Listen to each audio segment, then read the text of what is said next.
Ganda. Produkto talaga ng mga ano dito, oh, nyug. Pero yung dagat.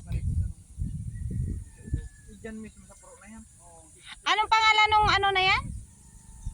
Ano yan? Bunga. Bungo. Yan na yung bulkang ano, Taal. Ay, hindi. Mayon. Bulkang Bulusan. Bulusan. Bulusan? Oh, Bulusan yan. Yan, Bulusan. Pero may mga bahay din dyan sa gitna na yung isla na yan, oh.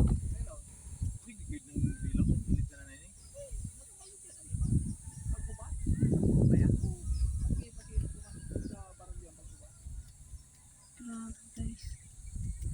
Lalim. Napaka-genius talaga ng mga tao, no? Kaya gawin ng paraan, ano? Hindi maano po, mas kay pa.